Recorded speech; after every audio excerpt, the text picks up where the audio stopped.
ఇదిగో నా తండ్రి చెప్పినటువంటి సుభాషిణి సిస్టర్ గారి యొక్క కుటుంబంలో నాయన శాంతి సమాధానాలు మీరు అనుగ్రహించండి. వారికి పరిపూర్ణమైన ఆరోగ్యమును మీరు దయచేయండి. అయా పరిపూర్ణమైన స్వస్థతను మీరు అనుగ్రహించమని అడుగుచున్నాను. అలాగే నాయన అయా పాస్టర్ గారిని బట్టి నీకు వందనాలు. అయా ఇచ్చినటువంటి మంచి ఆరోగ్యమును బట్టి నీకు స్తోత్రాలు. తనకు కూడా పరిపూర్ణమైన స్వస్థతను మీరు అనుగ్రహించండి. నిలవబడిన వాడను, మట్టివాడను, ఒట్టివాడను నాయన నీ కృపలో నన్ను జ్ఞాపకం చేసుకుని నీ వాక్యమును మేము ధ్యానం చేయబోతుండగా నీ వాక్యము ద్వారా మా అందరి జీవితాల్లో కూడా గొప్ప కార్యములు జరిగించి మా అందరి జీవితంలో ఘనమైన కార్యములు జరిగించమని యేసయ్య నామములో ప్రార్థించి అడిగి వేడుకొని పొంది ఉన్నాము తండ్రి. ఆమేన్. ఈ పునరుద్ధాన ఆరాధనకు కూడి చేరువచ్చిన మీ అందరికీ మన ప్రభువును రక్షకుడునైన యేసుక్రీస్తు నామములో శుభాభివందనాలు తెలియజేసుకుంటున్నాను. అందరూ బాగున్నారా? బాగున్నానని అనుకుంటున్నాను. అట్లాగే ఈరోజు ప్రసంగి గ్రంథము 10వ అధ్యాయము మొదటి వాక్యమును మనము ధ్యానం చేసుకుందాం. ప్రసంగి పుస్తకము 10వ అధ్యాయము మొదటి వాక్యము నేను చదువుతున్నాను. బుక్కావాని తైలములో చచ్చిన ఈగలు పడుట అది చెడు వాసన కొట్టును. కొంచెం బుద్ధిహీనత త్రాసులో ఉంచిన ఎడల జ్ఞానమును ఘనతను తేలగొట్టును. చాలండి. జాగ్రత్తగా దేవుని యొక్క వాక్యమును మనము ధ్యానం చేద్దాం. ప్రియమైన దేవుని బిడ్డలారా, బుక్కావాని తైలములో చచ్చిన ఈగలు పడుట చేత అది చెడు వాసన కొట్టును. కొంచెము బుద్ధిహీనత త్రాసులో ఉంచిన ఎడల జ్ఞానమును ఘనతను తేలగొట్టును. జ్ఞాపకం చేసుకుంటే ఈ గ్రంథాన్ని రచించింది ఎవరు అని అంటే జ్ఞాని అయినటువంటి సొలొమోను. సొలొమోనుకి కొన్ని పేర్లు ఉన్నాయి. యెదిత్య, లెముయేలు, సొలొమోను, అలాగే ప్రసంగి అనేటువంటి పేరు కూడా ఆయనకు కలవు. ఎన్ని పేర్లు ఉన్నాయండి ఆయనకి? ఎన్ని ఉన్నాయి? 4 ఉన్నాయి. సొలొమోను, యెదిత్య, లెముయేలు, ప్రసంగి. జ్ఞాపకం చేసుకుంటే ఈయన ఈ గ్రంథాన్ని ఎప్పుడు రచించాడు అని అంటే ప్రసంగి గ్రంథంలోనే మొదటి అధ్యాయం మొదటి వాక్యంలోనే రాయబడి ఉన్నది. జ్ఞాని అయినటువంటి ప్రసంగి యెరూషలేములో రాజయ్యుండి ఆయన పరిపాలించినప్పుడు ఆయన రాశాడు. జ్ఞాపకం చేసుకుంటే ఆయన రాజు అయిన తర్వాత దేవుని దగ్గర నుండి మంచి జ్ఞానాన్ని పొందుకున్నాడు. ఆ జ్ఞానము చేత తన రాజ్యాన్ని కట్టుకున్నాడు, చక్కగా నడిపించుకున్నాడు. అయితే జ్ఞాపకం చేసుకునండి, ఎప్పుడైతే సొలొమోను దేవుని దగ్గర నుండి జ్ఞానము పొందుకున్నాడో ఆ జ్ఞానము వలన అనేక మందికి గొప్ప న్యాయ తీర్పులు కూడా తీర్చినట్లుగా మనం చూడగలుగుతున్నాం. అంటే దాని అర్థం ఏమిటి అని అంటే రాజుగా అయిన తర్వాత దేవుని దగ్గర నుండి పొందుకున్న జ్ఞానము తన జీవితాన్ని నడిపించుకోవడానికి ఎంతగానో ఉపయోగపడింది. ఆ జ్ఞానము పొందుకున్నటువంటి ఆ జ్ఞానము వలన తను నేర్చుకున్న అనుభవ పాఠాల వలన ప్రసంగి గ్రంథములో చెప్తాడు, వ్యర్థము వ్యర్థము అంతా వ్యర్థమే, సమస్తమును వ్యర్థమే అని చెప్తాడు. ఎందుకు అని అంటే ఆయన చూసినటువంటి ప్రతి ఒక్క పని, ప్రతి ఒక్క కార్యము అంతా కూడా ఎట్లాగూనున్నది అని అంటే వ్యర్థముగానే ఉన్నదంట. అయితే ఆయన చెబుతూ ఈ 10వ అధ్యాయము మొదటి వాక్యములో ఒక శ్రేష్టమైనటువంటి మాటను మాత్రం తను మాట్లాడతాడు, తను చెప్తూ ఉన్నాడు. ఏమని చెప్తున్నాడు మరొకసారి మనం చదువుకుందాం. బుక్కావాని తైలములో చచ్చి ఈగలు పడుట చేత అది చెడు వాసన కొట్టును. ఈ బుక్కావాని తైలము అనేటువంటిది తెలుగు పాత భాషా పదం. ఇది జనరల్గా మనం చూడగలిగితే ఒక 20 సంవత్సరాల క్రితం, ఒక 25 సంవత్సరాల క్రితం కొంచెం వెనక వెళితే పల్లెటూరులో వీధులలో సెంటు నమ్ముకుంటా అత్తరు నమ్ముకుంటా తిరిగేవాళ్ళు. ఇప్పుడైతే మనమైతే పర్ఫ్యూమ్ కొనుక్కోవాలని అనుకుంటే షాప్స్కి వెళ్తున్నాం, లేదా షాపింగ్ మాల్కి వెళ్తాం, లేదంటే ఇంకొక స్టోర్స్కి వెళ్తాం. కానీ ఆ రోజుల్లో మాత్రం వీధుల్లో చిన్న చిన్న బాటిల్లో చక్కగా అమ్మేవాళ్ళు. జ్ఞాపకం చేసుకుంటే ఈ బుక్కావాని తైలము అని అంటే ఏదో కాదు, అది పరిమళ తైలము. ఏంటంటే పరిమళ తైలము. జ్ఞాపకం చేసుకోండి, ఇప్పుడు మనము కూడా పరిమళ తైలము అనేటువంటిది మనం ఎప్పుడైతే సెంట్ అనుకుందాం, మనకు మనకు తెలిసిన భాషలో ఆ యొక్క సెంటును గనక మనం చక్కగా మన యొక్క శరీరానికి, మన బట్టలకు అద్దుకున్నప్పుడు మంచి సువాసన వస్తుందా లేదా? మంచి వాసన వస్తుంది. ఇతరులకు మన దగ్గర నుంచి చెడు వాసన, దుర్వాసన రాకుండా మనము కూడా పరిమళ ద్రవ్యాలను మనము కూడా వాడుతూ ఉంటాం. ఆ సువాసన భరితమైనటువంటి ఆ పరిమళ తైలాన్ని మనము కూడా వినియోగిస్తూ ఉంటాం. అయితే జ్ఞాపకం చేసుకోండి, ఈ పరిమళ తైలములో ఒక చచ్చిన ఈగలు పడ్డాయంట. ఎప్పుడైతే ఆ చచ్చిన ఈగలు ఆ పరిమళ తైలములో పడ్డాయో అదంట చెడిపోయిందంట. మంచి వాసన వచ్చేటువంటి ఆ పరిమళ తైలము ఇక దానిలో ఈగలు పడిపోయినాయి, చచ్చిపోయినాయి. చచ్చిపోవటం చేత ఆ పరిమళ తైలమంతా చెడ్డ వాసన కలిగి ఉందంట. ఎట్లాంటి వాసన కలిగి ఉంది? చెడ్డ వాసన కలిగి ఉంది. జ్ఞాపకం చేసుకోండి, ఇక్కడ అసలు పరిమళ తైలము అంటే ఏంటి? బుక్కవాని తైలము, పరిమళ తైలము అంటే ఏంటి అని అంటే, జ్ఞాపకం చేసుకోండి ప్రియమైన దేవుని బిడ్డలారా, ఆ బుక్కవాని తైలము లేదా పరిమళ తైలము అని అంటే మన యొక్క భక్తి జీవితము, మన యొక్క ఆధ్యాత్మికమైనటువంటి జీవితము, మన యొక్క క్రియలు, మన యొక్క మనము చేస్తున్నటువంటి తలంపులు, ఉద్దేశాలు ఇవన్నీ కూడా పరిమళ తైలమే. దేవుని స్తోత్రం చేద్దాం. హల్లెలూయా. ఇప్పుడు చెప్పండి, బుక్కవాని తైలం లేదా పరిమళ తైలం అంటే ఏంటండి? మన యొక్క భక్తి జీవితమే, మన యొక్క ఆధ్యాత్మికమైన జీవితమే. అసలు పరిమళ తైలముగా మన భక్తి జీవితము, మన ఆధ్యాత్మికమైన జీవితం ఉండటానికి అసలు కారణం ఏంటి అని అంటే, ఎఫెసీయులకు రాసిన పత్రికలో 5వ అధ్యాయము మొదటి 2 వాక్యాలు గనక మనం చదవగలిగితే ఏంటో అసలు పరిమళ తైలము మనకు అర్థమవుతూ ఉంటుంది. చూద్దాం. ఆ ఆ దేవుని పోలి నడుచుకునుడి, క్రీస్తు మిమ్మల్ని ప్రేమించి పరిమళ వాసనగా ఉండుటకు మన కొరకు తన్ను తాను దేవునికి అర్పణముగాను. ఆ జాగ్రత్తగా మీరు చూడగలిగితే కొన్ని విషయాలు మీరు జాగ్రత్తగా మీరు జ్ఞాపకం చేసుకోండి ప్రియమైన దేవుని బిడ్డలారా. ఇక్కడ జ్ఞాపకం చేసుకుంటే యేసుక్రీస్తు ప్రభువారు పరిమళ వాసనగా మనల్ని ఉండటానికి ఆయన తన్ను తాను బలిగా, అర్పణగా అర్పించబడ్డాడంట. దాని అర్థం ఏంటనంటే, చెడిపోయినటువంటి మన బ్రతుకును బాగు చేయటానికి యేసుక్రీస్తు ప్రభువారు ఆయన శిలువ మీద మరణించి మనకు పరిశుద్ధతను, పరిమళ వాసనను మనకు అనుగ్రహించారు. దేవునికి స్తోత్రం చేద్దాం. హల్లెలూయా.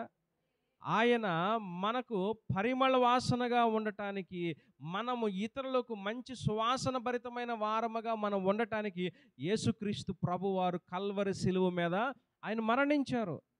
జ్ఞాపకం చేసుకోనండి. ఎందుకు అంటే, మనము ఒకప్పుడు చెడిపోయిన వారమే, చెడ్డ బ్రతుకుతున్న వారమే, చెడు సువాసనతో ఉన్నవారమే. కానీ యేసయ్య రక్తముతో కడగబడిన తర్వాత మనము కూడా మన దగ్గర నుంచి ఇక ఎప్పుడు కూడా ఆ చెడ్డ బ్రతుకు, చెడ్డ వాసన, చెడ్డదైనటువంటి ఆ తలంపులు, క్రియలు, ఉద్దేశాలు అన్నీ పోయి మరలా ఒక నూతనమైన ఉద్దేశాలు, క్రియలు మనము కూడా జరిగిస్తూ అలాగ వెళుతున్నప్పుడు యేసయ్య మనల్ని కూడా ఒక పరిమళ వాసనగా, పరిమళ తైలముగా మనల్ని ఉంచాడంట. దేవునికి స్తోత్రం చేద్దాం. హల్లెలూయా. మరి ఈ పరిమళ వాసనగా యేసయ్య రక్తము ద్వారా మనం కడగబడ్డాం, నీతిమంతులుగా తీర్చబడ్డాం. సువాసన భరితమైన ప్రవర్తన ద్వారా ఇతరులకు మాదిరిగా ఉన్నాం. ఇతరులకు మనము కూడా ఆకర్షించే వారముగా మనం ఉన్నాం. బాగానే ఉంది. అయితే ఈ బుక్కవాని తైలములోనంట చచ్చిన ఈగలు పడ్డాయంట. ఏం పడ్డాయంట? చచ్చిన ఈగలు వెళ్ళి ఏమైపోయినాయి? ముందు పరిమళ తైలంలో వెళ్ళిన తర్వాత ఆ నూనె చేత, ఆ యొక్క తైలము చేత అవి ఎగరలేక అవి అక్కడే ఉండిపోయి అక్కడే చచ్చిపోయినాయి. వాటిలో ఉన్నటువంటి ఆ దుర్వాసన ఏమైపోయిందంటే ఆ పరిమళ తైలమునంతా కూడా పాడు చేసేసింది. అందుకనే పులిసిన పిండి ముద్దైనను పిండంతటిని కూడా చెడగొడుతుందన్నట్లుగా ఈ చచ్చిన ఈగలు ఆ పరిమళ తైలములో ఉండటం వలన ఆ పరిమళ తైలం అంతా కూడా చెడిపోయిందంట. ఇప్పుడు అసలు ఆ యొక్క చచ్చిన ఈగలు అంటే ఏంటి? ఆ చచ్చినటువంటి ఈగలు అసలు ఏంటి? ఆ ఈగలు అనంటే జ్ఞాపకం చేసుకోండి. ఈగలు అనగా ఆ వెళ్ళి ఆ పరిమళ తైలములో పడి చచ్చిపోయినాయి కదా! ఆ ఈగలు అనంటే ఏమిటో కాదు, శరీర కార్యాలు. చెప్పండి ఏంటండి? శరీర కార్యాలు. గలతీయులకు రాసిన పత్రిక అపోస్తుడైన పౌలు 5వ అధ్యాయము 19వ వాక్యము 21వ వాక్యం వరకు మనము చూద్దాం. శరీర కార్యములు స్పష్టమై ఉన్నవి. అవి ఏమనగా జారత్వము, అపవిత్రత, కాముకత్వము, విగ్రహారాధన, అభిచారము, ద్వేషములు, కలహములు, మత్సరములు, క్రోధములు, కక్షలు, భేదములు, హిమతములు, అసూయలు, మత్తతలు, అల్లరితో కూడిన ఆటపాటలు. జ్ఞాపకం చేసుకోండి. ఇవన్నీ ఏంటంటండి? ఇవన్నీ కూడా శరీర కార్యాలు అనే ఈగలో పరిమళ తైలములో మంచి వాసన కలిగిన భక్తి జీవితములో పడ్డాయండి. ఎప్పుడైతే ఈ శరీర కార్యాలు యథార్థముగా బ్రతుకుతున్న మన జీవితంలో, యథార్థముగా భక్తి చేస్తున్న మన యొక్క ఆత్మీయ జీవితంలో వచ్చి ఎప్పుడైతే పడ్డాయో, మన భక్తి జీవితము, మన ఆత్మీయ జీవితం అప్పుడు వరకు ఇతరులకు సువాసనముగా ఉన్న మన యొక్క ప్రవర్తన, తలంపులు, ఆలోచనలు, క్రియలు, ఉద్దేశాలన్నీ కూడా ఇప్పుడు ఎలా ఉన్నాయో తెలుసా? కంపు కొట్టిపోతా ఉన్నాయి. ఇప్పుడు ఎలా ఉన్నాయి? కంపు కొట్టిపోతా ఉన్నాయి. ఒకప్పుడు అమ్మా వందనాలమ్మా, ప్రైజ్ లార్డ్ బ్రదర్, బాగున్నారా అని ఒకళ్ళు మనల్ని చూసి చెప్తా ఉంటారు. ఆ వ్యక్తి ముందుకు వెళుతూ ఉన్నప్పుడు చాలా మంచోడండి, యేసు ప్రభువుని నమ్ముకున్నాక చాలా మార్చబడ్డాడు. ఒకప్పుడు చెడిపోయిన బ్రతికే, ఒకప్పుడు పాడైపోయిన బ్రతికే, కానీ యేసయ్య రక్తములో కడగబడ్డాడు, నీతిమంతునిగా తీర్చబడ్డాడు. ఇప్పుడు అవన్నీ పోయినాయి. ఇప్పుడు పరిశుద్ధుడిగా బ్రతుకుతున్నాడు, ప్రార్థన చేసుకుంటున్నాడు, ఇల్లంతా శుభ్రంగా నీట్గా చక్కగా కట్టుకున్నాడు, కుటుంబాన్ని కట్టుకున్నాడు, పిల్లలు, భార్య, ఇప్పుడు అంతా బాగుందండి. అబ్బా, యేసు ప్రభువుని నమ్ముకున్నాడు, ఎంత బాగుందో వారి కుటుంబం అనుకున్న వ్యక్తి జీవితంలో మరలా శరీర కార్యాలు జ్వరబడ్డాయి. వీడు వెళ్ళాడు కానీ ప్రార్థనకి, అబ్బే ఏం లేదండి. ఇది ప్రార్థన ప్రార్థన అంటాడు, కొన్నాళ్ళు భక్తి వేషం వేసాడు, బాగానే ఉంది, తెల్ల బట్టలు కట్టాడు, బాగానే ఉంది, చేతిలో బైబిల్ పట్టుకున్నాడు, బాగానే ఉంది. అబ్బే ఆడి తలంపులు, ఉద్దేశాలు ఏం మారలేదండి. ఆడు వెళ్ళాడే కానీ వెళ్ళిన తర్వాత మళ్ళీ అదే త్రాగుడు మొదలెట్టాడు, అదే వ్యభిచారం మొదలుపెట్టాడు, అదే శరీర కార్యాలు మొదలుపెట్టాడు. వాడి జీవితం కంపు కొట్టిపోతుందా? చాలామంది మన జీవితంలో యేసు ప్రభువుని నమ్ముకున్న తర్వాత కూడా శరీర కార్యాల వలన మన జీవితము, భక్తి జీవితము, ఆత్మీయ జీవితం కంపు కొడతా ఉంది. అదే బొక్కావాని తైలములో చచ్చిన ఈగలో పడుట. అది చచ్చిన ఈగలు పడుట చేత చెడ్డ వాసన కొడుతుంది, చెడ్డ వాసన కొడతా ఉంది. ఈ మాటలు రాసింది ఎవరో తెలుసా? ఎవరండి? జ్ఞాని అయినటువంటి సొలొమోను. తన జీవితంలో ఆధారముగా చేసుకునే మాటలు చెప్పాడు ఆయన, బయట విషయాలు అని చెప్పలా. కారణం ఏంటంటే ఎంతో భక్తి కలిగిన వాడు ఆయన.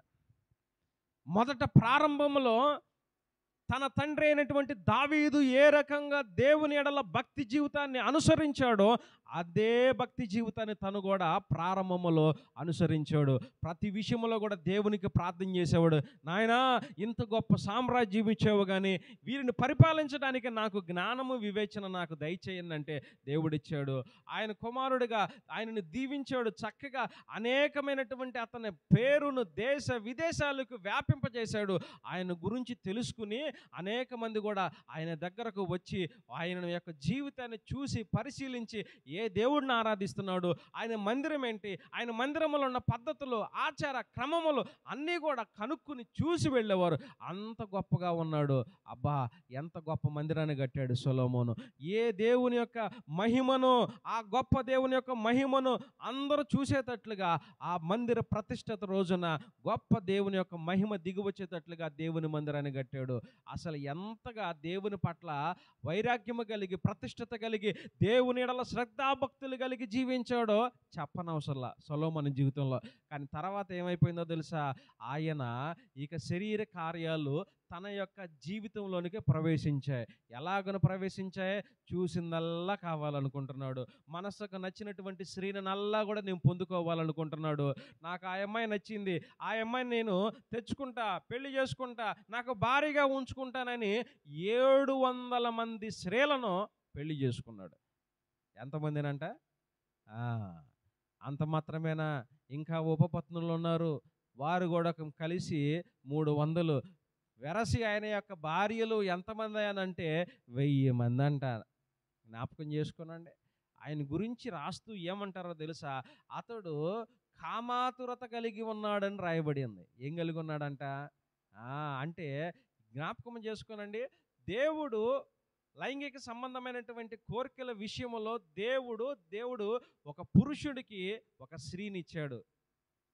వారి ద్వారా ఎట్టి వ్యభిచార పాపము జరగకూడదని, ఇతరులను ఆశించకూడదని దేవుడు భాగస్వామిని ఇస్తే, ఆ భాగస్వామితో కాకుండా నేను ఇంకనూ నా యొక్కలో ఉన్నటువంటి కామాతురతను, కాముకత్వాన్ని వారు విస్తరించుకోవడానికి అనేకమైనటువంటి స్త్రీలను వారిని పొందుకున్నట్లుగా మనం చూడగలుగుతున్నాం.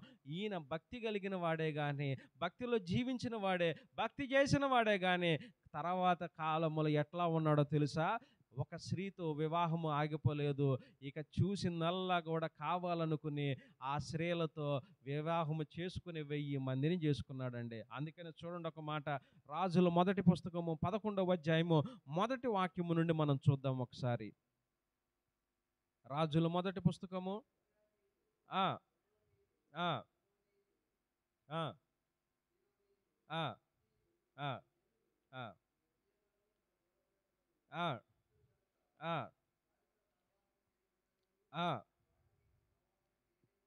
ఆ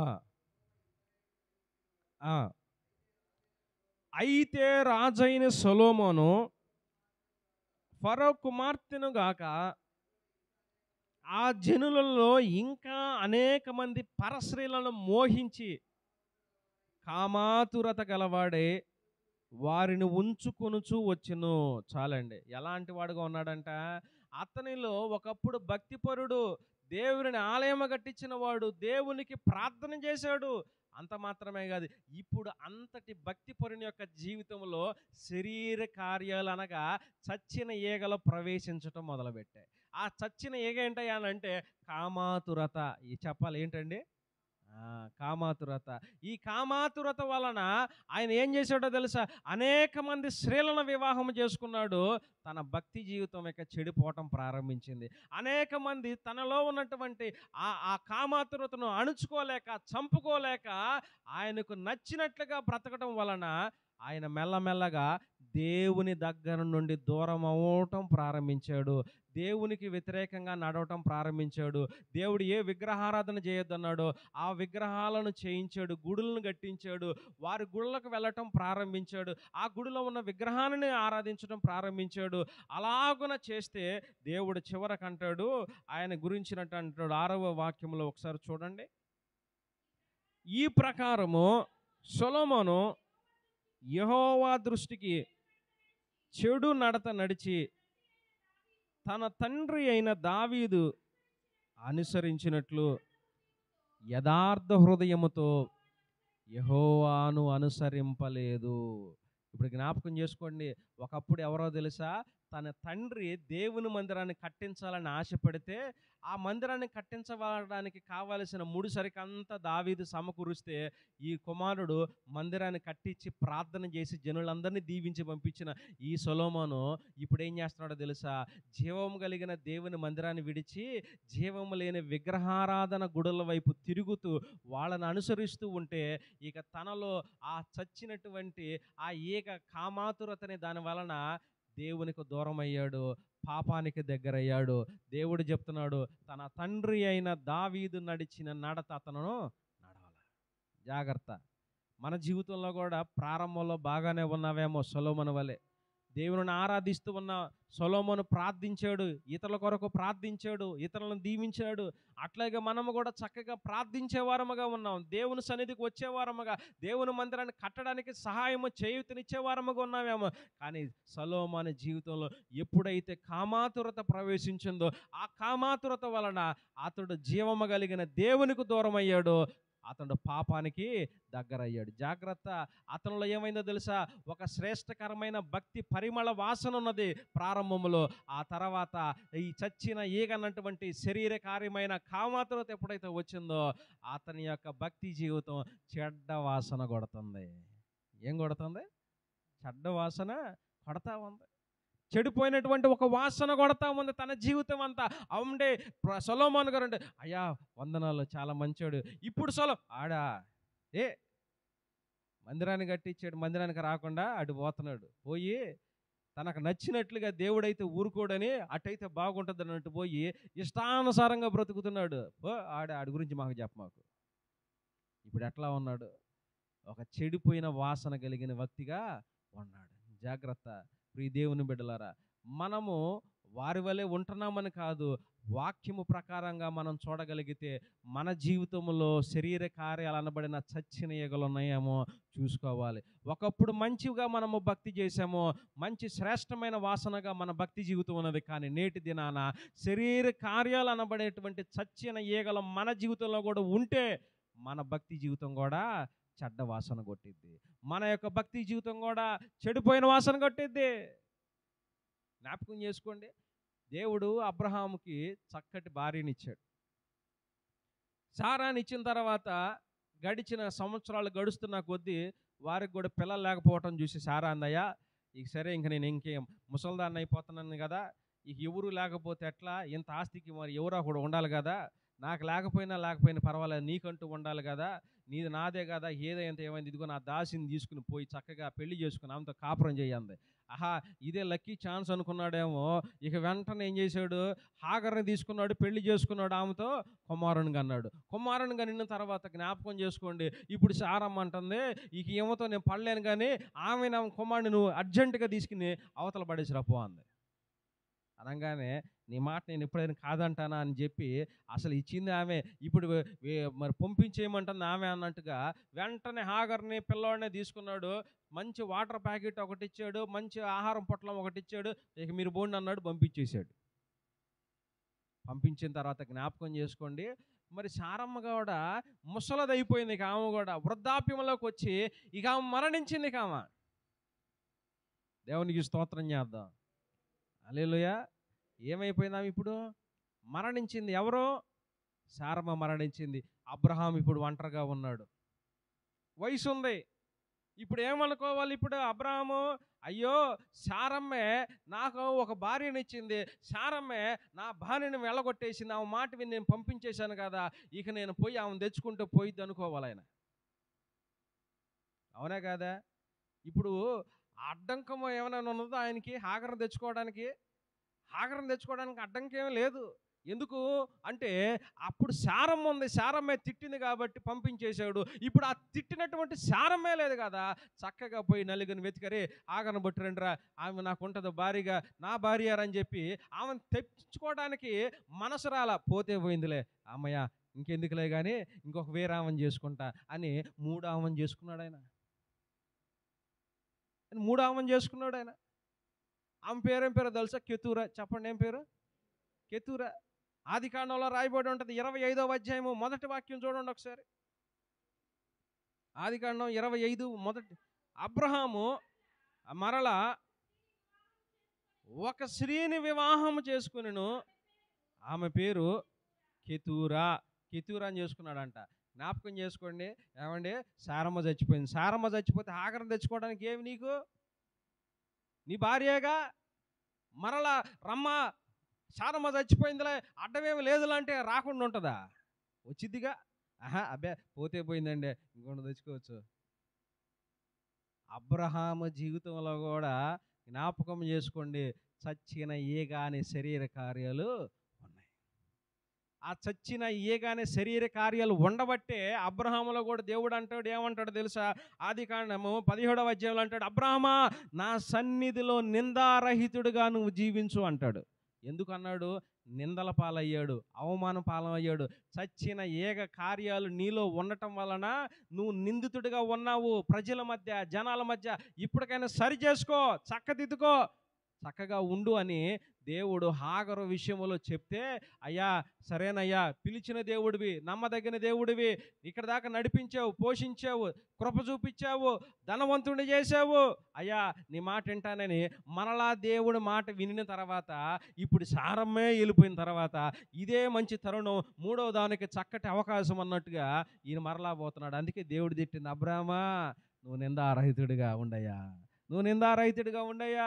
జ్ఞాపకం చేసుకోండి ప్రియమైన దేవుని బిడ్డలారా, మనందరి జీవితాలలో కూడా చచ్చిన ఈగ అనేటువంటి శరీర కార్యాలు ఉంటున్నాయేమో, మన భక్తి జీవితాన్ని అది చెడు వాసన కొట్టేస్తాయి. మన భక్తి జీవితానికి అది చెడ్డ వాసన కొట్టేదిగా ఉంటుంది. అబ్రహాం ఏం తక్కువడేం కాదు. ఆగరణ తెచ్చుకోవలసిందో పోయి కెతూరాన్ని తెచ్చుకుని ఆమెతో 6 పిల్లలు కలనాడు ఆయన. నిజం. దొరికితే చాలు భక్తులమే అని చెప్పుకుంటారు, కానీ శరీర కార్యాలు జ్వరబడటం వలన వారిలో పాపము ఏలుబడి చేస్తుంది. ఆ పాపం వలన వారి జీవితాలు చెడ్డ వాసన కొడతాయండి. జ్ఞాపకం చేసుకో, మన భక్తి జీవితం ఎట్లా ఉంది, ఒకప్పుడు ఎట్లా ఉన్నాం, ఇప్పుడు ఎట్లా ఉన్నాం. ఈ జీవితంలోనైనా మన భక్తి జీవితంలో చచ్చిన ఈగలనే శరీర కార్యాలు ఉన్నాయేమో జాగ్రత్తగా చూసుకోవాలి. జ్ఞాపకం చేసుకుని ఆ చచ్చిన ఈగ అనే శరీర కార్యాలు ఉంటే మన భక్తి జీవితం, ఆత్మీయ జీవితం కంపు కొట్టిద్ది. అలాగున కొట్టకుండా దేవుని పాదాలు పట్టుకుని, నాయన అయా కృప చూపించే దేవుడివి, అయా లోబడనే ప్రజల వైపు దినమంతయు నా చేతులు జాపుతానంటున్నావు, నాన్న జ్ఞాపకం చేసుకుని నాకు దయచేయి నాయన. శాశ్వతమైన ప్రేమతో నన్ను ప్రేమించుచున్నానంటున్నా, విడివక నీ ఎడల కృప చూపిస్తానంటున్నావు కదా నాయన. నాయన నీ పాదాలు పట్టుకుంటున్నా, నీ కల్వరి రక్తంలో నన్ను కడిగి అయ్యా నేను చక్కగా ఉంటానయ్యా, చక్కగా నీ బిడ్డగా కొనసాగుతానయ్యా అని మనం దేవుని సన్నిధిలో గోజాడితే దేవుడు కృప చూపించే దేవుడు మరలా మన భక్తి జీవితాన్ని సువాసనభరమైన పరిమళ తైలముగా దేవుడు మార్చునుగాక. ఆమేన్. రెండవ మాట చూద్దాం. చూడండి, రెండవ మాట పరిశుద్ధ గ్రంథం నుండి రాజుల 2వ పుస్తకము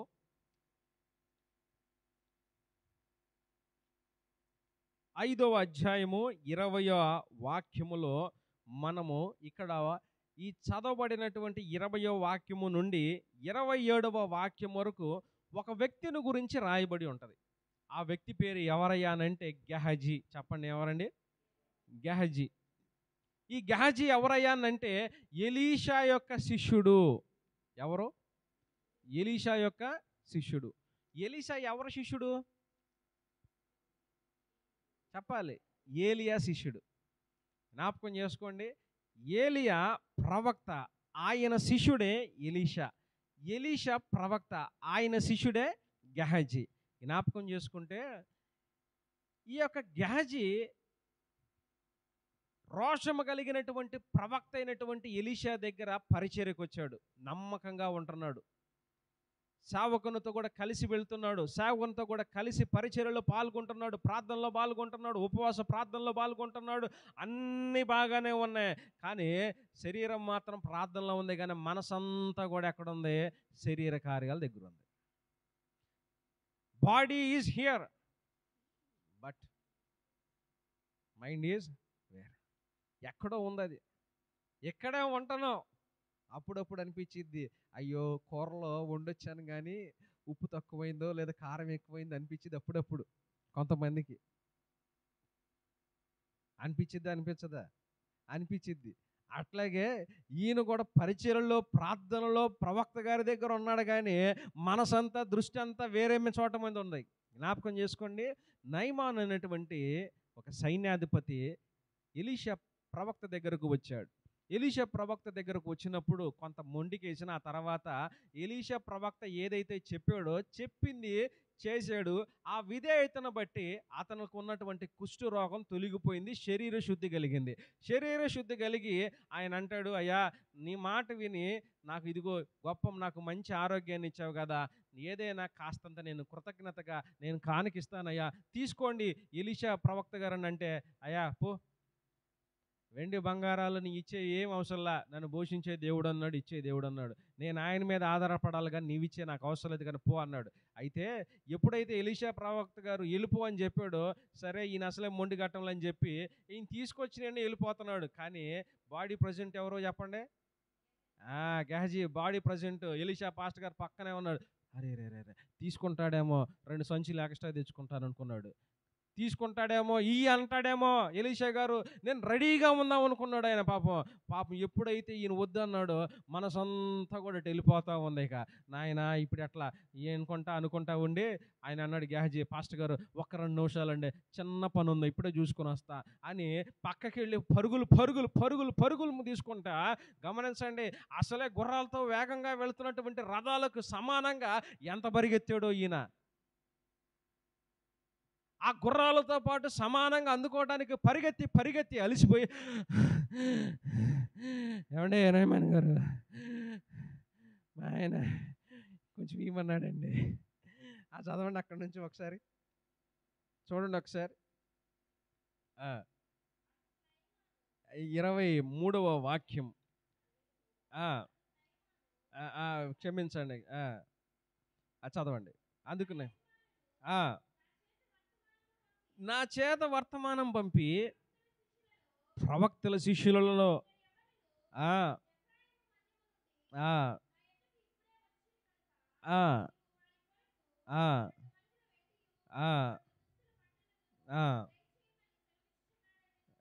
చాలండి. ఈయన వచ్చి అంటున్నాడు, ఏమండి పాస్టర్ గారు వాళ్ళ కోసం తీసుకురమ్మన్నాడండి, కొంచెం ఇవ్వమంటున్నాడండి. అనగానే అయ్యా కొంచెం ఏందయ్యా, ఎక్కువ తీసుకొచ్చిందే మీకోసం బాబు, తీసుకొచ్చిందే పాస్టర్ గారు ఆయన గొప్ప కార్యం చేస్తాడు, నాకు రోగం తగ్గిపోయిద్దని నేను ఈటెనక మొత్తం తీసుకొస్తే 2 అంటావు 3 అంటావు, తీసుకో ఆయన అంటున్నాడు. ఆయన పాపం జ్ఞాపకం చేసుకోండి. ఇక్కడ మనము జ్ఞాపకం చేసుకోవలసిన విషయం ఏంటంటే, నేను ఒక హై స్కూల్కి వెళ్ళాను. హై స్కూల్ హెడ్ మాస్టర్ గారి యొక్క రూమ్ మీద ఒక కొటేషన్ ఉంది. ఏం కొటేషన్ ఉందని అంటే, ఆశ మనిషిని గొప్పవాడిని చేసిద్దంట, దురాశ మనుషుని నీచుణ్ణి చేసిద్దంట. చెప్పండి ఏంటంట? ఆశ మనిషిని గొప్పవాడిని చేసిద్ది. ఆశ ఉండటం మంచిదే, అలాగన గొప్పగా నేను జీవించాలనుకోవటం మంచిదే, కానీ దురాశ మనుషుణ్ణి నీచుడుగా చేసిద్దంట. జ్ఞాపకం చేసుకోండి. ఇప్పుడు నేను కూడా దీవించబడాలి, పోషించబడాలి, నేను కూడా సమకూర్చుకోవాలి, నేను కూడా మంచిగా బ్రతకాలి, మంచిదే, అది గొప్పదే. కానీ దురాశ ఏదైతే ఉన్నదో అది మనుషుణ్ణంట నీచుని చేసిద్దంట.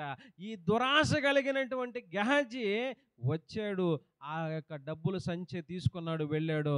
ప్రవక్త అంటున్నాడు, ఏమయ్యా ఇదిగో నేను నీతో కూడా, నా మనసు నీతో కూడా రాలేదా అనగానే స్టన్ అయిపోయాడు. అతడికి వదిలినటువంటి కుష్టి వ్యాధి నీకు నీ కుటుంబాన్ని అంతటి కూడా అంటిది పో అన్నాడు. జ్ఞాపకం చేసుకోండి, ఎవరండి అసలు ఈ గెహజీ? గెహజీ ఒక జీవము కలిగినటువంటి దేవుణ్ణి సేవిస్తున్న ప్రవక్త యొక్క శిష్యుడు. జ్ఞాపకం చేసుకుంటే ఏలియా రోషము కలిగిన ప్రవక్త, ఆయన 7 అద్భుతాలు చేశాడు.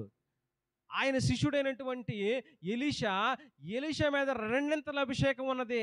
ఎలీషా 14 అద్భుతాలను చేశాడు. ఇప్పుడు ఎలీషా యొక్క శిష్యుడైన గెహజీ ఆయన మీద 3 అభిషేకం ఉంటే, ఇదిగో ఆయన 21 అద్భుతాలు చేయవలసిన వ్యక్తి ఎవరు అని అంటే గెహజీ.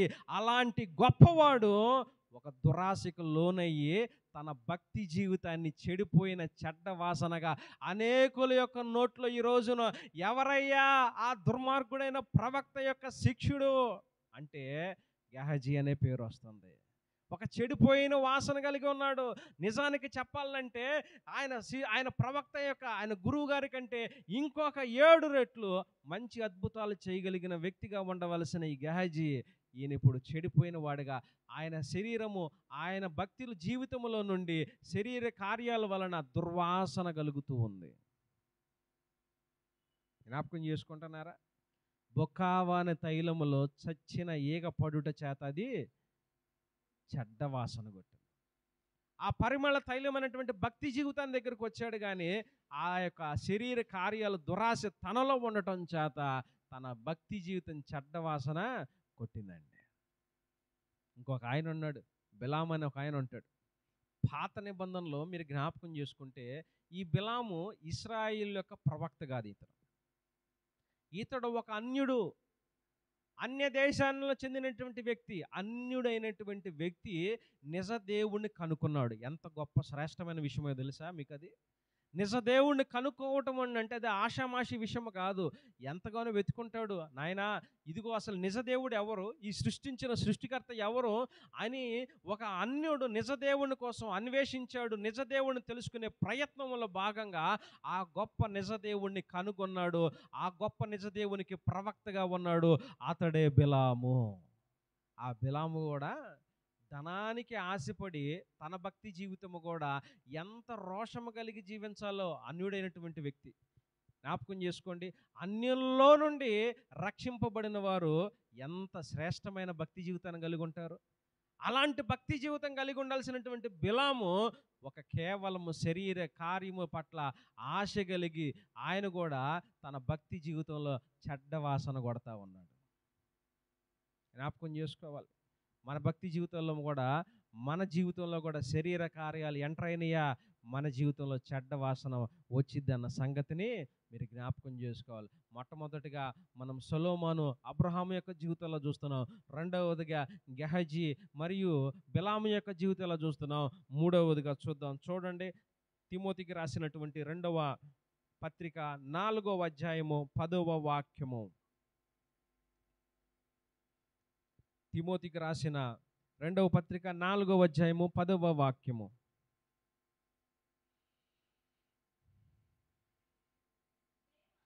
దేమా ఇహలోకమును స్నేహించి నన్ను విడిచి చాలండి. ఈ మాటలు ఎవరితో చెప్తున్నారో తెలుసా? అపోస్తుడైన పౌలు తన ప్రియ కుమారుడు ఆత్మీయ కుమారుడైనటువంటి తిమోతికి ఉత్తరం రాస్తూ చెప్తున్నాడు, ఇదిగో తిమోతి నాతో పాటు పరిచర్యలోనికి వచ్చాడు, పరిచర్యలో భక్తి జీవితంలోకి భక్తి చేయడానికి వచ్చాడు దేమ. ఈ దేమ నాతో పాటు మంచి శ్రేష్టమైనటువంటి ప్రార్థనలో పాల్గొన్నాడు, మంచి ప్రార్థనలు జరిగించాడు, దేవుని వాక్యం రోజు చదువుకునేవాడు. కానీ మంచి భక్తి జీవితం కలిగి ఉన్నటువంటి తన జీవితంలో ఈయన ఈ లోకం అనేటువంటిది నన్ను స్నేహించి ఆయన కూడా బయటికి వెళ్ళిపోయాడు. జ్ఞాపకం చేసుకోండి, ఇప్పుడు మన యొక్క భక్తి జీవితంలోకి మూడవ శరీర కార్యం ఏంటో తెలుసా? ఇహలోక స్నేహం అనే శరీర కార్యము మనలోనికి కూడా వస్తే మన బ్రతుకు కూడా బుకావాని తైలములో చచ్చిన ఈగలబడుట చేత చెడ్డ వాసన ఎట్లయితే వస్తుందో మన భక్తి జీవితంలో ఇహలోకము అనేటువంటిది వస్తే మన జీవితం కూడా చెడిపోయిన వాసనగా ఉంటుంది. ఎవరు అసలైనా ఈ రోజుల్లో మీరు జ్ఞాపకం చేసుకోండి, పెద్ద పెద్ద పాస్టర్ గారులు మనం వస్తే ఎంతగా అభిమానిస్తాం, ఎంతగా వారితో కూడా ప్రార్థన చేయించుకోవాలని ఎగబడతాం, వారితో కూడా ఫోటోలు దిగాలని ఎగబడుతూ ఉంటాం, వారి చేత మనల్ని ఇంటికి ఆహ్వానించాలని మనం కూడా అనుకుంటూ ఉంటాం. మనం ఈ రోజుల్లో చూస్తున్న సేవకులందరికంటే గొప్పవాడైనటువంటి అపోస్తుడైన పౌలు దగ్గర ఉన్న ఒక గొప్ప సేవకుడిగా ఉండటానికి వచ్చిన వాడే దేమా. కానీ ఇదేమా ఈయన ఇహలోకమును స్నేహించాడు. ఇహలోకములో ఉన్నదంతా ఏమున్నది? మొదటి యోహాను పత్రికలో 2వ అధ్యాయంలో రాయబడి ఉన్నది. ఏమున్నదంట? శరీరాశ, నేత్రాశ, జీవపడంబం. శరీరాశ, నేత్రాశ, జీవపడంబం, ఈ యొక్క లోకములో ఉన్నదంతయు కూడా వాటిని కోరుకున్నాడంట. ఆహా, చూసిందల్లా కోరుకున్నాడు, కావాల్సిందల్లా కోరుకున్నాడు. భక్తి జీవితం పోయింది, భక్తి జీవితం పోయింది. సేవకుడు పోయాడు, సేవకుడిని విడిచిపెట్టాడు, ప్రార్థనను విడిచిపెట్టాడు, వాక్యమును విడిచిపెట్టాడు, దేవుణ్ణి కూడా విడిచిపెట్టి లోకంలోకి వెళ్ళిపోయాడు. ఆహా, లోకం ఎంత రమ్యంగా ఉంది, ఈ లోకమన నేను మిస్ అయిపోయింది. నేను ఇప్పుడు దాకా కూడా ప్రార్థన, స్తుతి, స్తోత్రం స్తోత్రం స్తోత్రం ఇదంతా ఎందుకయ్యా? లోకంలోకి వెళ్ళిపోతే ఆహా ఎంత మంచి పాటలు ఉంటున్నాయో. ఆటో ఎక్కితే చాలు ఒక్కొక్కటి సినిమా పాటలు పెట్టేదానికి ఇక నాకు ఆశ్చర్యపోతూ ఉంటుంది. ఇక జ్ఞాపకం చేసుకోండి, అనేకమైనటువంటి లోక ఆకర్షణకు లోబడి మన భక్తి జీవితాన్ని కోల్పోయి చాలామంది కూడా యవనస్తులు నేను చూశాను, చాలామంది కూడా బైబిల్ ట్రైనింగ్కి వచ్చిన వారిని నేను చూశాను. వారు మొదట దేవుని సన్నిధికి యథార్థముగా చక్కగా ఉన్నారు, కానీ లోకాన్ని ప్రేమించారు. లోకంలోకి వెళ్ళిపోయిన తర్వాత వారిని ఇప్పుడు నేను చూస్తూ ఉంటే ఆశ్చర్యపోతూ ఉంటా. నాయన నన్ను మాత్రం ఇట్లాగన్నా నన్ను నిలబెట్టే వందను బట్టి నీకు స్తోత్రం అయ్యా అనుకున్నా. కారణం ఏంటో తెలుసా? మన భక్తి జీవితంలో ఇహలోకము మనలోనికి ప్రవేశిస్తే, ఇహలోకం అనే శరీర కార్యము, ఇహలోకం అనే చచ్చనేక మనలోకి వస్తే మన భక్తి జీవితం పాడైపోద్ది, చెడ్డ వాసన కలిగిన వారంగా ఉంటాం. ఏంటి ఇహలోకము? యాకోబుకి 12 మంది కొడుకులు, ఒకే ఒక్క కుమార్తె. కుమార్తె పేరేంటో చెప్పండి? దీనా. అల్లారు ముద్దుగా పెంచుకున్నటువంటి కుమార్తె, 12 మంది కొడుకుల మధ్య ఒకే ఒక కూతురండి. ఎలా ఉంటుందో తెలుసా? మహారాణిలాగా ఉంటుంది. నేను ఒక మధ్య ఫోన్లో రీల్లో చూసా. ఆ పిల్ల స్కూల్ దిగి వస్తూ ఉంటే వాళ్ళ కుక్కలు అన్నీ కూడా చుట్టూ చేరి ఆ పిల్లని తీసుకొస్తా ఉంది. తీసుకొస్తా ఉంటే ఏమని రాశారో తెలుసా? మహారాణిలాగా వస్తుంది, సెక్యూరిటీ దాని పెట్టాడు. జ్ఞాపకం చేసుకోండి, ఒక్కతే కుమార్తె, 12 మంది తోబుట్టువులు ఉన్నారు, అన్నదమ్ముళ్ళు ఉన్నారు. అన్నదమ్ముల మధ్య ఒక్కతే ఆడపిల్ల. ఎంత రాయల్టీగా బ్రతకాలి, ఎంత సెక్యూరిటీగా బ్రతకాలి, ఎంత గౌరవంగా ఉంటుంది జ్ఞాపకం చేసుకోండి. కానీ ఆ యొక్క స్త్రీ ఏం చేసిందో తెలుసా? దీనా అనేటువంటి కుమార్తె ఇహలోకమును చూడటానికి ఆశపడి తన కుటుంబమునకు చెప్పకుండా లోకములోనికి వెళ్ళింది. లోకములోనికి వెళ్ళిన తర్వాత తన జీవితంలో ఏది అపవిత్రమైన కార్యము జరగకూడదో అపవిత్రపరచబడి మలినపరచబడి ఆమె మరలా తిరిగి అక్కడి నుంచి రావటం జరిగింది. జ్ఞాపకం చేసుకోండి, యాకోబు తలెత్తుకోలేని వాడుగా ఉన్నాడు. యాకోబు చేసిన భక్తి జీవితంలో ఆయన భక్తి అంతా కూడా అప్పటి వరకు పోయి చెడ్డ వాసన కొడతా ఉంది. యాకోబు కుమార్తె చెడిపోయిందంట. యాకోబు కుమార్తె ఇదిగో ఆ శక్యమైనటువంటి యవనస్తుడితో పాడు చేయబడిందంట. జ్ఞాపకం చేసుకోండి, ఇహలోకమును ప్రేమిస్తున్నామా? ఇహలోకములో ఉన్నదంతా శరీరాశ, నేత్రాశ, జీవపు డమ్మం. దీనా ఇహలోకమును ప్రేమించి వెళ్ళింది. తను జీవితాన్ని చెడ్డగా, భక్తి జీవితాన్ని చెడిపోయిన జీవితంగా ఒక చెడ్డ వాసనతో వచ్చింది. ఆమెను గురించి అక్కడి నుంచి బైబిల్లో లేదు. ఆమెను గురించి ఇంకా రాయలా. జ్ఞాపకం చేసుకోండి, మన జీవితాలు ఎట్లా ఉన్నాయి ఒకసారి మనం జ్ఞాపకం చేసుకోవాలి. నాలుగవదిగా, ఐదవదిగా నేను త్వరగా ఒక్క 2-3 నిమిషాల్లో నేను చెప్పి ముగించేస్తా. జ్ఞాపకం చేసుకోండి, నాలుగవదిగా మనం చూడగలిగితే ఈ యొక్క బుక్కావాని తైలములో చచ్చిన ఈగ అనే శరీర కార్యం అవిధేయత. చెప్పండి, ఏంటండి? అవిధేయత. అవిధేయత అంటే మాటకు విధేయత చూపకపోవటమే అవిధేయత. సౌలు మంచి ఆత్మపూర్ణుడైనటువంటి రాజుగా ఉన్నాడు. తన ప్రారంభంలో సమూయేలు చేత, ప్రవక్త చేత అభిషేకించబడ్డాడు. దేవుని ఆత్మ పొందుకున్నటువంటి వ్యక్తి, ఆత్మ చేత నడిపింపబడి ప్రవక్తల గుంపులతో కూడా భాషలు మాట్లాడుకుంటూ వెళుతున్నాడు. అలాంటి వ్యక్తిని చూసి అమ్మో ఇతడా సౌలా అని అందరూ కూడా ఆశ్చర్యపోయినటువంటి పరిస్థితి. అతడు దేవుని మందిరమును చక్కగా ఆరాధించేవాడు, దేవుని మాటకు లోబడేవాడు. ఎప్పుడైతే అతనిలోనికి శరీర కార్యములు ప్రవేశించాయో అతడు దేవుని దగ్గర నుండి బయటికి వెళ్ళిపోయాడు. అతడు దేవుని మాటకు అవిధేయత చూపించి శరీర కార్యముల వలన తన సాక్ష్య జీవితము, తన భక్తి జీవితము ఒక చెడిపోయిన వాసన వలె బ్రతికి ఉన్నాడు. దేవునికి స్తోత్రం చేద్దాం. హల్లెలూయా. అంత మాత్రమే కాదు, హవ్వమ్మ కూడా దేవుడు తినవద్దన్నటువంటి పనును తిని అవిధేయత చూపించి తన భక్తి జీవితంలో కూడా ఒక చెడ్డ వాసనగా ఈ రోజున అనేక మందికి గుర్తుగా మనం ఉండగలటం చూడగలుగుతున్నాం. ఐదవదిగా జ్ఞాపకం చేసుకోండి ప్రియమైన దేవుని బిడ్డలారా, దావీదు వ్యభిచారం అనే శరీర కార్యము తనలో ఉండటము చేత ఎంత గొప్ప భక్తుడో దావీదు మనం చెప్పవసరం లేదు. దేవునికి హృదయానుసారముగా బ్రతికినటువంటి ఆ దావీదు దేవునికి అనునిత్యము కీర్తనలు పాడుతూ స్తుతులు చెల్లిస్తూ దేవుని పట్ల వైరాగ్యము కలిగి జీవించిన ఆ దావీదు యొక్క జీవితంలో చచ్చిన ఈగ వంటి శరీర కార్యమైన వ్యభిచారం ఎప్పుడైతే వచ్చిందో దావీదు జీవితం కంపు కొట్టడం ప్రారంభించింది. దావీదు జీవితం కంపు కొట్టడం ప్రారంభించింది. కారణం ఏంటో తెలుసా? శరీర కార్యము తన జీవితంలో రావటము చేత. ప్రియమైన దేవుని బిడ్డలారా, జ్ఞాపకం చేసుకుందాం, మనము కూడా బుక్కావాని తైలము ఏంటిదో తెలుసా? యేసయ్య రక్తములో కడగబడిన పరిమళ తైలము వలె మనం ఉన్నాము. మనము కూడా ప్రశస్తమైన తైలము వలె, పరిశుద్ధ తైలము వలె, అభిషేక తైలము వలె ఒక మంచి తైలముగా దేవుడు నిన్ను నన్ను ఉంచాడు. శ్రేష్టమైన సువాసన భరితమైన ప్రవర్తన కలిగిన వారముగా మనం ఉన్నాం. ఇలాంటి ప్రవర్తన జీవితంలో చచ్చిన ఈగలనే శరీర కార్యాలు మన జీవితంలోకి వస్తే మన భక్తి జీవితం కంపు కొడుతుంది, మన భక్తి జీవితం చెడ్డ వాసన కొడుతుంది, మన భక్తి జీవితం చెడిపోయిన వారముగా మనం ఉంటాము. తద్వారా మనము నష్టపోతున్నాం. జ్ఞాపకం చేసుకోవాలి. ఒకవేళ మనలో శరీర కార్యాలు ఉన్నాయేమో, ఆ శరీర కార్యాలు మన భక్తి జీవితాన్ని పాడు చేస్తున్నాయేమో, దేవుని పాదాలు పట్టుకుందాం. నాయనా నన్ను క్షమించు నాయనా, కృప చూపించు, సహాయము దయచేయి. నీ నామంలో నాయనా ఇదిగో అడుగుతున్నాను, నా పాపాలను దయతో క్షమించు. నేను చచ్చిన ఈగ నాలో ఉన్నాయి నాయనా, ఆ చచ్చిన ఈగలను తొలగించు నాయనా. నేను నీకు వలె అయా పరిమళ వాసన తైలము వలె నేను ఉండాలి నాయనా. అలాగ నన్ను దీవించు నాయనా అని యేసయ్య పాదాలు పట్టుకుని అడుగుదాం. లేచి నుంచోండి, దేవుని సన్నిధిలో ప్రార్థన చేసుకుందాం. దేవుని సన్నిధిలో మనం ప్రార్థన చేద్దాం. దేవా ఇదిగో నాయనా, నాలో కూడా చచ్చినీగలనేటువంటి శరీర కార్యాలు ఉన్నాయి నాయనా. అయా ఆ కార్యముల వలన బట్టి నాయనా నేను ఇదిగో నా తండ్రి ఎంతగానో నేను ఆనాడు అబ్రహాము నిందించబడినట్లుగా, అబ్రహాము అవమానం పాలైనట్లుగా నాయనా నేను కూడా ఆ శరీర కార్యాల వలన, అనేకమైన దుష్ట తలంపుల వలన, అనేకమైనటువంటి వ్యసనముల వలన, అనేకమైన దుర్మార్గమైనటువంటి శరీర కార్యముల వలన నా భక్తి జీవితం, నా కుటుంబ జీవితం అయ్యా చెడ్డ వాసన కలిగి ఇతరులకు మేము లోకువైపోతున్నామయ్యా.